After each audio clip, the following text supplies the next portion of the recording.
Welcome to the Dean's Table. I'm Paul Ambrose, Dean of the College of Business and Economics, Kobe, at UW-Whitewater. This podcast is all about journeys that our alumni have taken from the time here at Kobe to where they are now. Every episode, I sit down with someone who's built something remarkable, not just a career, but a life. And I want to know, how did they do it? What were the pivots? The moments that changed everything. If you ever wondered what it really takes to build a meaningful career, or if you're navigating your own career path and need some perspective, this show is for you. Joining me is Gracie Weston, a recent Kobe grad who keeps me honest and asks the questions young professionals really want answered. Hi there. Thank you for having me. So let's pull up a chair and get started.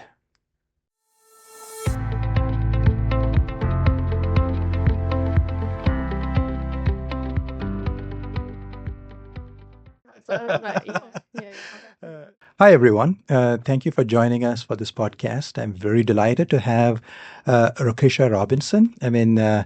She's an alum, but not just an alum. She's a double alum where she's got both an undergraduate and an MBA from us. And what is most special is she was also my student in my classes. And it's not often that I get to talk to alums who also put up with me in a classroom. So I'm pretty sure she has things to share with us, which is interesting from all perspectives. I'm very delighted to have Rokeshia with us. Yeah, it's really nice to meet you too. Yeah, thank you for coming. I appreciate being asked to come and share my experience, my story, my journey. So it's a delight to be here. Yeah, thank you. So let's quickly jump into what you're currently doing. Just briefly about what your current job is, and then we'll dig back based on that. So currently, I am working on my own company. It is called Green Coat Cyber and AI Security Consulting.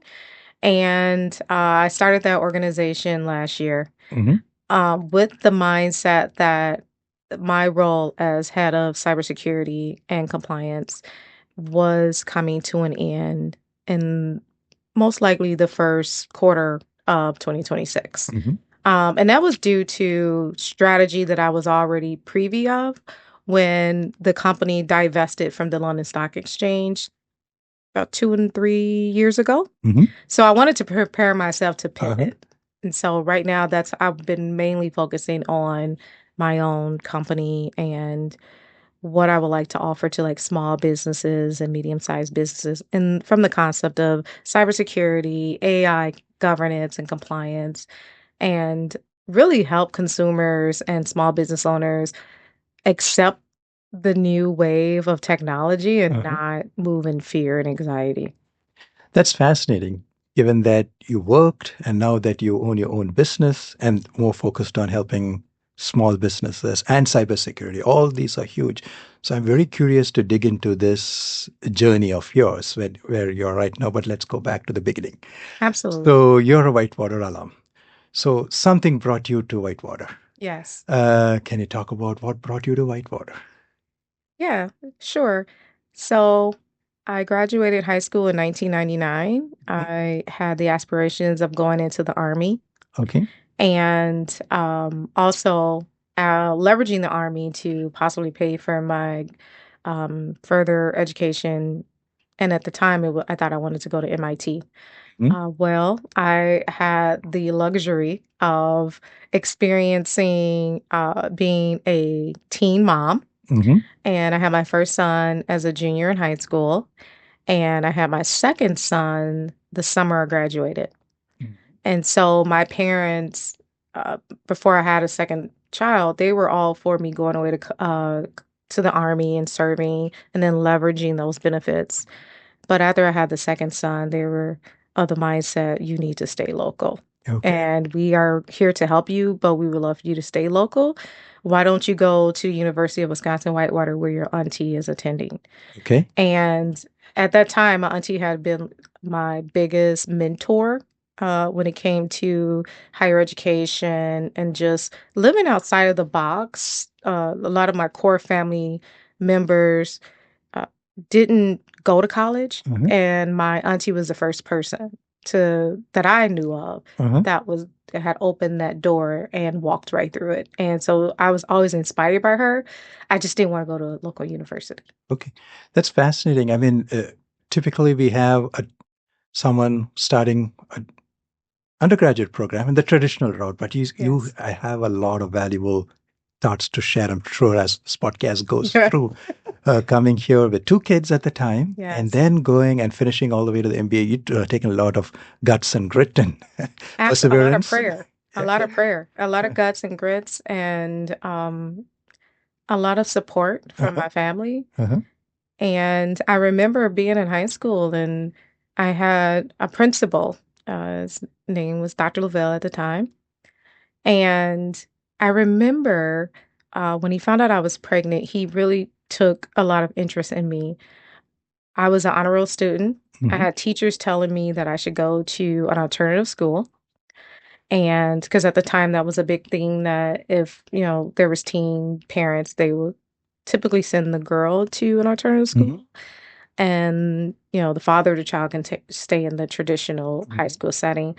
And I remember my principal encouraging me to not go to an alternative school, to continue on at the traditional high school and stay focused and stay on honor roll. And my parents had that same mindset, like, you're going to finish high school. You're not going into an alternative school. You can do this. You have the motivation. You're a determined person.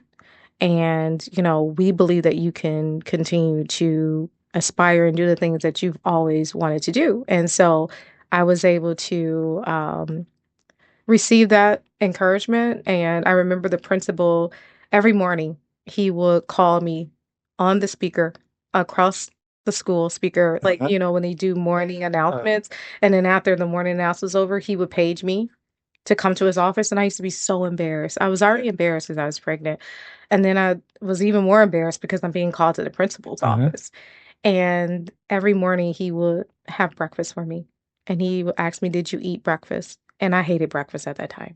And I would tell him no. And he was like, "I have breakfast you need to eat. You're carrying another person and you need the energy to get through the school day." And I was so grateful. I remember him, I didn't know at the time that that was grace. I'm really big on my faith, and I didn't know it at the time, right? I was so caught up in my teen mind, right? Uh-huh. But that was grace, and I'm so grateful for it because I did graduate traditional high school on the honor roll. I went to prom. I did all the things that other students were doing. I was in junior ROTC. I stayed in junior ROTC with the hopes to go to the Army. So I was able to still participate in all the normal activities that other students were participating in. I'm sure you'd agree. I mean, I keep telling students and in my podcast too, yes, it takes guts, grits, and perseverance, but we're not in it alone. No. It's the people around you make a Yes, big difference. they absolutely do because life and death is in the tongue. Yeah.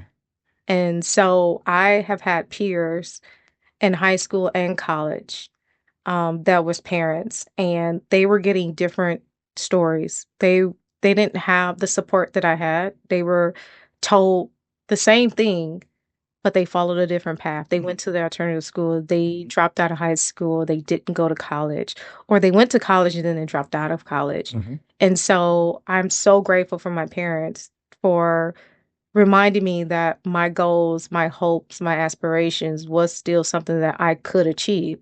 It would be harder, yes. It would be longer, possibly. But if I wanted it, they were going to support me. Mhm. So it's a beautiful picture that comes to mind. I mean, three things. You is one anchor, people around you, and you also talked about faith. Yes. So three things kept you Definitely kept me anchored. anchored. And so you come to Whitewater, Yes. probably 2000, 2001, yes. And walk us through your initial experiences, including the major that you wanted to do and how you may have pivoted, especially in the early days of your college. Yeah. So coming to the campus, again, I had two kids. So one was 1, I think, and the other one was like 6 months. And at the time, my parents had told me that they will keep my 1-year-old until I found housing. And so I came to campus with my 6-month son, and I stayed in Goodhue. That was like my first dorm experience, right? And here it is. I was sitting in this dorm, and I had the thought, wow, I didn't go to an alternative high school, but now I'm in an alternative dorm. And but I was very grateful. Like I said, my auntie was attending school here, and I had a cousin that was attending here, and they really encouraged me and they held my hand. And that first week of being on the college campus, my auntie, she introduced me to Dr. Roger Pulliam. And he met my son, Tyrion, 6 months at the time. And I remember Dr. Pulliam saying, asking me my story, and I told him my story. And I was telling him my son's story because at the time the doctors were saying that he had issues with his muscles and his bones, and they didn't think he would walk. And so Dr. Pullen was like, I took a liking to him, and he said, I want to be his godfather. And I was so shocked that, he wanted to be my son's godfather. And because my family had knew him from years, we were from the same state, Indiana.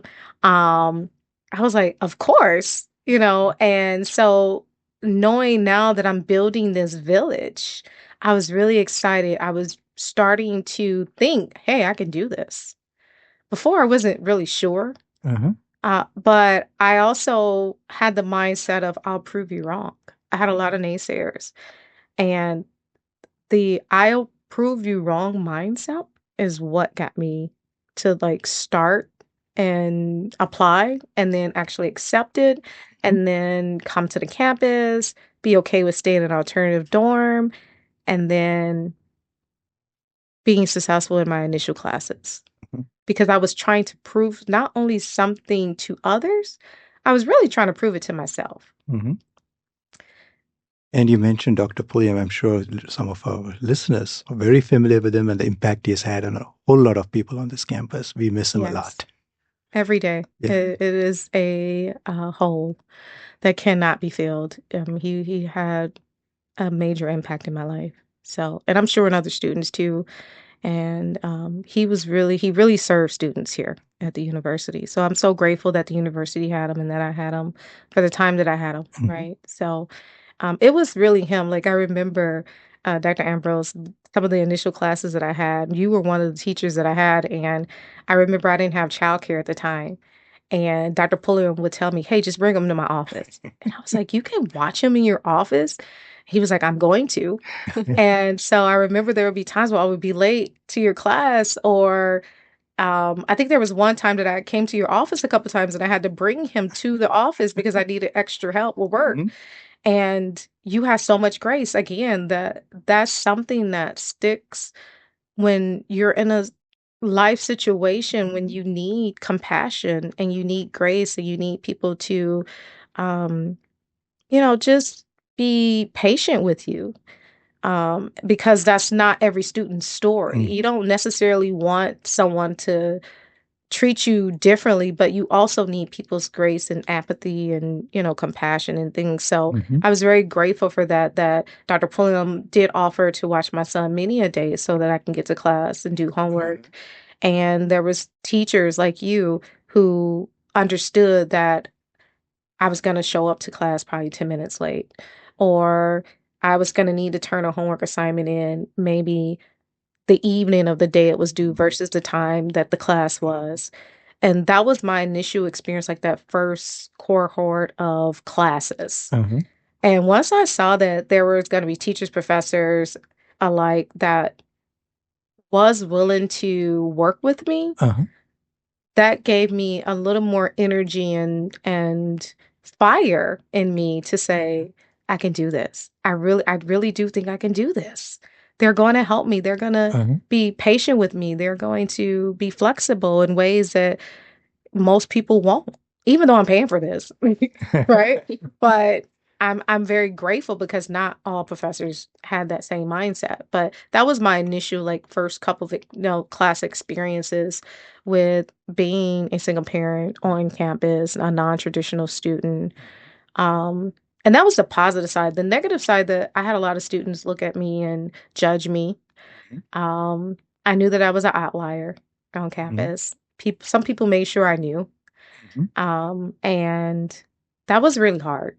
But again, having people like Dr. Pulliam, Dr. McGregory, there was a lot of staff in McCutcheon Hall that really rallied around students who just had a diverse experience. They were not traditionally a non-traditional student. And so there was a grace for it. I think every individual story here for a lot of those professors and teachers aid in that particular office. It's powerful indeed. I mean, it takes a whole lot of us to do the right things as well. Jumping on to your majors, I mean, what was your major choice and what did you want to do? And if you could talk a little bit about your curricular stuff. I thought the first semester I was thinking, I can do this, right? And then I had this aha that I was going to get 5 majors because, your first couple classes, there are those low-level classes you got to take. Yeah. And so I just thought, oh, well, I want to know everything. I want to do everything. I'm going to have many majors. And so my initial taking to finding a major is, I was like, I want 5. And so I had 5 majors. Like that's after that, I think it was either after the first or after the second semester or going into the third semester, I had to declare like 5 majors. I don't even know how I was able to do that, but I did. And like I said, Dr. Pulliam was my mentor at the time, and he really challenged me on having 5 majors. And again, I started to look at him not only as the encourager, but also a naysayer. How dare you tell me what I can't do, right? And so I learned pretty quickly, though. He was right. I dropped 3 of those majors, and I moved forward with 2 majors. And so I found myself double majoring in IT and business. Yeah, I related to that myself, actually. So when I first came here, I came here as an education major. I had never thought about business before college. I thought I was going to be a teacher. Maybe sometime down the road, I could still see myself teaching business classes, but that was like a big pivot for me when I realized, like, oh, I don't want to be in a classroom every day. I'm not ready for that yet. And being a teacher, I enjoyed it in my undergrad. But yeah, I was like, what am I going to do now? I've never considered anything else. And when I did some digging and I came across marketing, I'm like, oh, it's very broad and I have some options there. So I switched my major actually to, it was my second year when I started doing my digging. And yeah, it was a stressful time, but everything happens for a reason. It does. I think the good thing is that there's counselors on the campus that'll tell you should wait till you declare a major until after your first year. Again, I will look at those counselors and say, you're a naysayer. You're trying to tell me what I can't do. I've had a very negative mindset because I felt like I always had to prove myself from being, a teen mom. And so I was learning that not everyone was against me and that people did have the right intentions. And what really helped me narrow in on the 2 majors that I picked was that I did not think that I could make a living with arts degrees for 2 kids. So I thought you should probably stick with business and IT. That's going to be your bread and butter. And you can do art on the side. Yeah. Or you can even, too, like Megan Matthews is a professor we have here right now, and she's like at the intersection of that, of like art and business and entrepreneurship. And like she opened my eyes even to that of like having a business degree, you can take your hobbies and leverage that. And like I'm a thrifter. I love thrift shopping. So I've been doing some like pop-up events this last couple of years. And the people that I chat with, they're like, you have a marketing degree? Like, oh my gosh, use that and run with it. And so, yeah, like I think that's something really absolutely cool. I think if I had the passion to do, I think if I was to look at it from a business perspective, I lose my passion for it. That's valid, yeah. I noticed that. So if it's something that someone wants me to do, I feel like it steals the passion away from me, so then I don't want to do it. And so that has been areas though that I've leveraged my business degree to help others turn their passions into a business. But I noticed that with me, it's not the same. So I realized that is probably my stress reliever more than anything. So Balance, yeah. So you go through your undergraduate program, get 2 degrees, but you also get an MBA. So we're curious to see what made you pick up MBA almost soon after your undergrad. I don't know whether you just started MBA soon after you graduated, or you took a break, or you started working and then you're also doing the MBA. Could you talk a little about your MBA choice? absolutely. So graduating, actually, it was at my graduation of undergrad where I learned that my high school principal, Dr. Lavelle, was at the undergraduate graduation ceremony. Mm-hmm. I bumped into him because I hadn't seen him since I graduated high school. Mm-hmm. And I was so shocked. And I wanted my parents to recall, this is the one that helped walk me through this in that environment. And I wanted him to meet Dr. Pulliam because I wanted him to say, hey, this is the resource that helped walk me through undergraduate. Well, lo and behold, they're fraternity brothers. Oh my gosh. And they knew each other already. And I was like, oh my God, you guys are already connected. And it literally blew my mind because I was like, he was literally like an angel in high school. You have been an angel in college and you already know each other. Again, like from my faith perspective, it meant so much that God had already had it worked out for me. I just needed to take the step. And I'm so grateful that I had enough courage to do that. And that has been a pattern for me for my whole life, right? So at that graduation, it was Dr. Pulliam that had joked when I was going to start my graduate program, and I was thinking, maybe after I make some money, Dr. Pulliam, and he was supportive. But when I really thought about it over, I think it was like a winter break or whatnot, I was thinking, no, if I stop, I'm probably not going to come back. And so I started right away. I actually went right into the next fall semester, and I knew right away what I was going to get my MBA, and it was going to be the same. I wanted to do IT management. My undergraduate was IT infrastructure and business, and so my graduate program was IT management and business. And I knew I wanted a MBA. I didn't just want a master's in anything. Okay. My parents had ran a business in Southeast Milwaukee. It was a mental health, drug, and alcohol company. And so I used to intern there in the summers. So I was being groomed to take over the family business. And so initially I knew I wanted a business degree. Once I got the degree, I was thinking I don't want to be in a family business. Okay. I wanted to go out into corporate America and work and do cybersecurity and IT management. And I had already had experience in doing internships in that. So I knew right away what I was gonna, major in. So I started right away and my MBA was paid for. So that was the big catch for me when Dr. Pulliam told me that they had scholarships for graduate programs. That was the big seller. I was thinking, that's a no-brainer. Sign me up.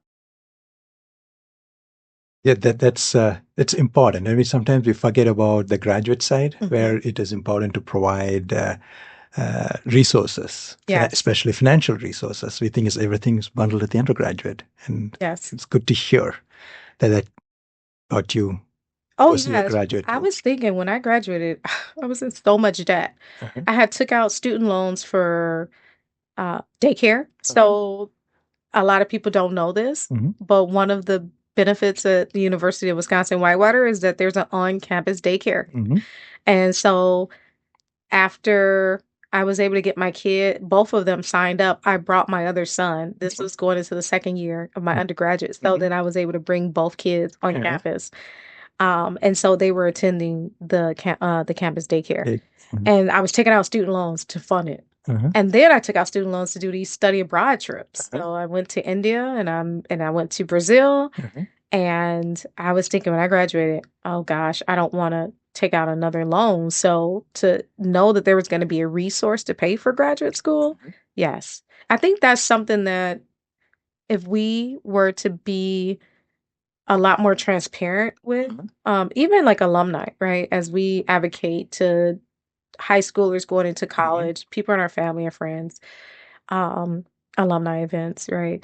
If we were to be a lot more transparent and vocal about the resources that are tied to getting, further educational degrees, whether it's your master's or your doctorate, either through your company sponsoring, and paying for classes and portions of it, or checking into the university to see what additional resources, fellowships that could be out there. I think a lot more people would continue to go forward and get their master's and then their doctor's degree. So fascinating to hear your journey so far, and we are still in her college career. But I do have two quick questions, and one is, if you were to look back on your experience here in Whitewater, and if you were to do something different, is there anything that comes to mind? That's a good question. I often do look back to think about what things I would do differently. One of the things is I wouldn't have changed majors. I wouldn't have. So I started in computer science and there was a lot of coding exercises and homework assignments that I just could not keep up with everything else that I was responsible for. I was actually a database intern for pre-college programs here at the university. I was doing an internship with the Fort Ackerson School District as their network admin, and I had 2 kids, and I was in school full time. But I could not keep up with those computer science homework assignments. They were just dreadful, like as far as the time that it was taking. And so I switched over to the hardware side and I did infrastructure. And I loved it because I loved fixing things. So, but now in this stage in my career and my understanding, my learning, I think that it would have served me very well with that foundation of programming skills now that I'm dabbing into AI and large language models, like, what's under the hood of AI, right? So I think that's something that I would have done differently. I think I wouldn't have been so stressed out about what people thought of me. Okay. Yeah. Yeah. That's again a powerful statement. I mean, what you're saying. I mean, we all start college at a certain age, and we have a different. I mean, don't think about what people think of you. That's powerful. Usually, like when you are undergraduate, every student shows up to this campus with some level of insecurities, right? Everyone's fighting their own battles. Everyone, has come from some experience that they are either wanting to escape or forget about, right? Everyone's coming to the campus and they want to prove that they can be successful.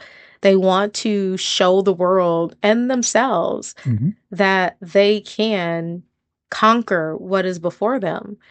And I think I knew that when I was, an undergraduate, but I was so caught up and so frustrated with being judged that it had consumed me. And it created a lot of stress and anxiety. And so when I advocate now, that's one of the things that I try to tell young people. Like, it's okay that it's there, but don't let it consume you because people are really worried about their own problems. Yeah. They're not even thinking about you as much. So that would be some things that if I could go back, that I would do differently. Which also addressed my second part of that question was, what advice would you give to current students? Oh, yeah. So let's segue into career after college. Yes. So you graduated with an MBA, and then you had a whole set of interesting experiences in corporate America, in K-12 districts and other. Could you talk a little bit about your professional experience? Yeah, sure. So one of the things I do want to touch on is when I was an intern at the school district of Fort Atkinson. There was other interns there that was also students from the university. They are big on getting University of Whitewater students to be their interns. I met this young lady who had just come back from doing an internship in Washington, D.C. with the federal government. And I was so intrigued that I didn't know how, but I knew that I was going to have that internship the next year. And I would go around telling everybody about this internship and that I was going to get it. And I didn't know any details, logistics about it. I just knew I was going to have that experience. Lo and behold, I got the opportunity. And it was Dr. Pulliam and Dr. McGregory that helped me execute on that opportunity. And I spent the summer in Washington, D.C. on Capitol Hill working for the federal government. And that's where I really had a taste of like security, cybersecurity. Okay. Before it was just kind of like IT network, just more hands-on hardware, that kind of support. But this is really where I pivoted from the perspective of what I would find myself doing for the duration of my career. They actually, the Board of Governors of the Federal Reserve is where I did the internship, and they invited me back. They knew I was graduating, and they knew that I was going to be going to grad school, and they invited me back to do another internship for the next summer with the possibility of being hired after I finished my graduate degree. Well, I broke my ankle skating. Oh my God. Skating with my 2-year-old at the time. And I couldn't go. There was no way I was going to be able to get on a metro, deal with that kind of traffic on crutches. And so I ended up pivoting and staying local. And my first company that I ended up going to was in Brookville, Wisconsin. And the company name was Fiserv. And there I found myself being in a role that was really multifaceted. I started off in information security. So I was a security analyst. And then I ended up splitting my time between a security analyst and a LAN admin. And that opportunity had opened up due to HR concerns. There were some things with a manager, and this manager couldn't keep a resource under them. And they had observed my working relationship with this resource and how well we worked together. And so they had positioned me and asked if I would be willing to take on responsibilities of that other role. And because I'm the type of person who thinks I can conquer the world, I, of course, accepted the offer. And it was a good opportunity. And I was very grateful for it because it helped me get back into the hands-on network techie type stuff, where security side was more like, the icing on the cake. The LAN admin was the cake, building the cake, right? And so I was able to have like the best of both worlds. So that was like my first full-time job. And I spent 6 or 7 years there, laid off. And that was like my first devastation. I was like, how could they lay me off? I had perfect performance evaluations every year I was here. And that was a major blow to me in my career. And it left me thinking, hey, there's something more to just being a good employee. There's some other things that goes on in business that has nothing to do with your performance and the value that you add. And that experience opened me up to really think about what my future goals would be in this industry. And so I took some time and I just studied for like one of the industry certifications, and I acquired one of the major industry certifications during that time frame. And then I ended up pivoting to another fintech company, and I worked there for, I want to say, another 6 years. And they were offering me a promotion into management, and I did not accept the opportunity. And that was the first time that I realized that I had a fear, and I didn't understand what that fear was when it came to corporate America, and then IT, cybersecurity, and audit, because I was dabbling in all three of those. And I will always tell myself, hey, I had 2 sons, right? So they were in high school. I was thinking, hey, I don't want to manage people while I'm managing teenagers, right? I don't think I can handle that kind of stress. And so I would tell myself, oh, when they graduate, I'll take on a leadership role. Well, after they graduated, I still did not want to take on a leadership role because at that time, then I wanted rest. So instead of taking a promotion, I pivoted and went to another company. And again, within a year, a promotion was on the table for a leadership role. And I had a lot of, again, mentors like Dr. Pulliam, Dr. McGregory, family and friends that, really called out some characteristics that they saw in me. And they really encouraged me to take those opportunities as a leader. And so I did. And Lord and behold, I was starting to see another level of politics that had took me back to when I was laid off, like in 2011. And I was thinking, this is the politics that dictates these layoffs. And it was really frustrating to be exposed to that, but I had a greater appreciation for it because now I have an opportunity to understand the leaders that are put in those positions and see how it affects them at that level and have an understanding of being an individual who was impacted by a decision like that. And so that was connecting that dot. And so promotions continued to come. And so I just kind of climbed the corporate ladder in that way. And then I was having opportunities to hire, hire people and bring in interns, which is one of my all-time favorites, is to always to reach back and look out for, young people that are wanting to get in this industry and don't know how to pivot into it. And now currently you're on your own. And is there any other things that between the last job?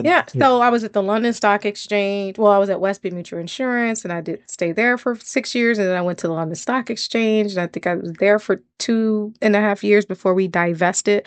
So there was a divestiture of products, right? And there was a divestiture from a private wealth management company in New York. And I had the opportunity to stay with London Stock Exchange, which to me, I was thinking, oh, that's a prestigious company. It's a global company. I'd rather stay there. But then I was thinking as far as a learning opportunity, like to stretch me to go to this new opportunity, which was BetaNext. So BetaNext was divesting the products. Well, this private wealth company was divesting products from the London Stock Exchange to create a new company called BetaNext. So now I kind of get to be a part of a startup and to experience what it's like to build a fintech from the ground up. And it was the most painful experience in my career from a growth perspective. It was the opposite of everything that I had learned in school, everything that I had learned in business, in the fintech industry. And I had to become a student again to learn what it's like to be in a startup, to understand the logistics and the operations and the mindset, to understand what it took, the grit, the long, I was already doing long hours. I was doing 60, 70-hour work weeks and other roles. This was different because I felt like I had on training wheels because it just was a different beast. I knew what I knew from my industry and my role, but you're wrapping that around a product. You're wrapping that around a business, a startup company. And it just takes a different understanding of patience, gratitude, and flexibility, all while trying to lead a team, a global team at that. So that was I would say the role that really stretched me and prepared me for what it is that I'm dabbling in now, and that's again my own business. I had always aspired to create my own consulting company. I've created other LLCs. I have other things that doesn't even pertain to what I'm doing in my industry, but this particular one, I was thinking, I think now is the time, right? I think it's the soil is right to plant this seed. And so, like I said, last year I created my first LLC for this industry. cybersecurity and AI governance. And so that's why I am today. Yeah, it's fascinating. And very quickly, all the best as for this particular venture in your career. But again, if our listeners were listening, I mean, they see a progression across multiple different types of experiences. And it is not just one thing that we pick and stick with life. I mean, we pivot based on what comes our way. And we just don't pivot. I mean, your gut may say something, but you also need to have good counsel around you. Absolutely. Who can help. And I'm pretty sure especially our younger listeners who are starting the career would appreciate what you just shared. You have any follow-up, Gracie, on this? No, I think I'm absorbing everything you're saying, and I'm trying to remind myself that, yeah, like, pivoting is important and having a village is important, and just use your resources and your people will guide you and your gut will guide you. Just trust yourself. Like you said, you made a decision and you were like, oh, I thought maybe I was ready for that. And then I'm like, no. And like things just they just always have a way of working themselves out. They do. Yeah. And patience is key. Yeah. We overthink. And we get frustrated and we think we're supposed to be perfect and it's supposed to work the way we think it should work, but it doesn't. But somehow it will work itself out. So.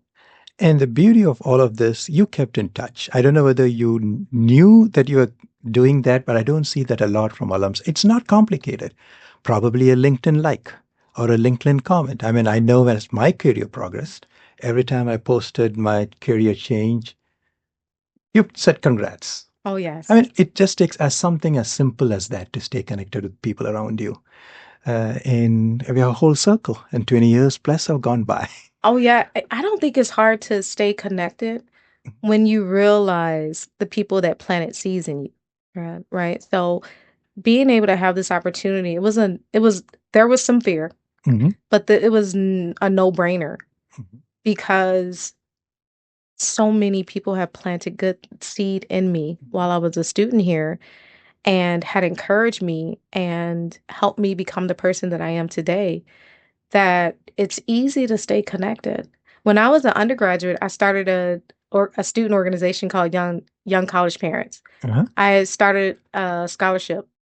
I haven't finished it, but I'm working on it, right? But it's Young College Parents, Rokeshia Robinson, right? Scholarship. And so there's multiple ways that I'm trying to stay connected because I'm so grateful for everything that everyone has poured into me. And I remember it. And it's important for us to reach back and to give back because we all need help and we all need to know that we mattered in someone's life. So it's a no-brainer. And I'm sure you had pretty high downs as well, but you stayed course. Oh gosh, yes. Perseverance is key in this life. It's fascinating again to hear your whole life story. But in closing, is there something else you'd like to tell us, or maybe even encourage the next generation of students that are either considering college or in college already or just got out into the careers? Some of the key things they need to be doing to stay focused. I would say still dream big. Dream big. Dream big. It doesn't matter what other people are doing. It doesn't matter what the naysayers say. What matters is your ability to dream and then to step out on faith in executing those dreams. I think as you step out, the resources, the people, they will come. They will find you. You will attract them to you. So that would be like one of the things that I would love to tell, that I do tell students, and that I would love to share a message is that just stay hopeful and advocate for yourself. And networking is huge. So if you feel that there's an area that you want to get into and you don't necessarily know anyone personally, there is a lot of people in this world who are willing to help you. So you have to take that initial step to reach out. Networking is key. I've seen that the people that have the most opportunities are usually the ones that are not afraid to network. It's an old but true statement, and it still works. I've seen many people walk through many doors just because of who they know, not what they know. And they learn it after they get the opportunity. So I would say just continue to network and have faith in your abilities and dream big. Oh, I love that. Yeah. Sorry, I was just going to quickly say, I feel like it's no matter where you are in your college journey, it's so easy to feel like I need to have everything figured out, whether you're a first year student and you need to know what your major is and what you want to do for a career, or you're coming up to graduation and you're like, I don't know what I'm going to do for a job post grad.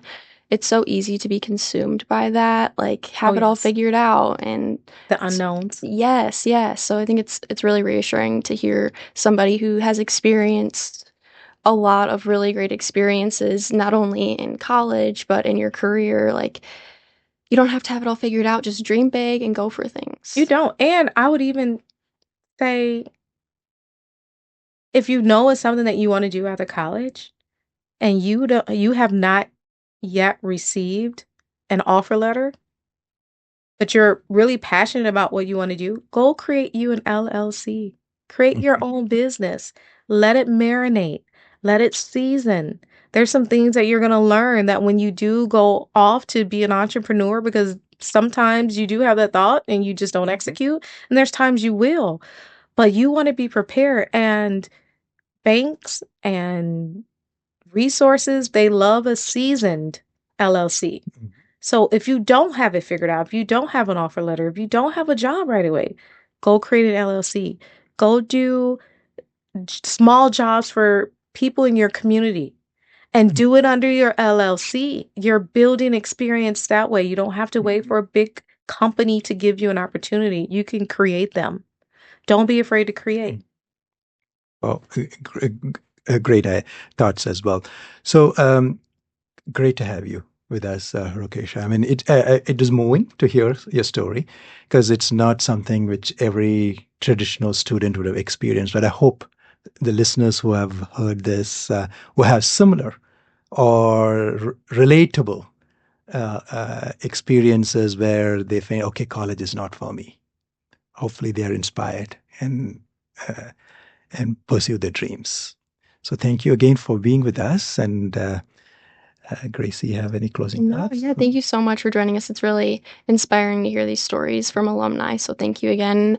It's great to know that the journey at Whitewater doesn't have to stop at graduation. It can continue on. So thank you for coming back and being with us. Thank you for having me. Thank you. Thanks so much for joining us today. Stories like this are exactly why we do this show, to highlight the foundational moments that make up our careers. Yes, thank you for joining us today. If you enjoyed this conversation, subscribe to the Dean's Table wherever you listen to your podcasts. And if this episode resonated with you, share it with someone else that could benefit from it. Dean's Table is part of the Warhawk Business Voices podcast network. You can find all our episodes at uww.edu/cobe/podcasts. I'm Paul Ambrose. And I'm Gracie Weston. And we'll see you at the table next time.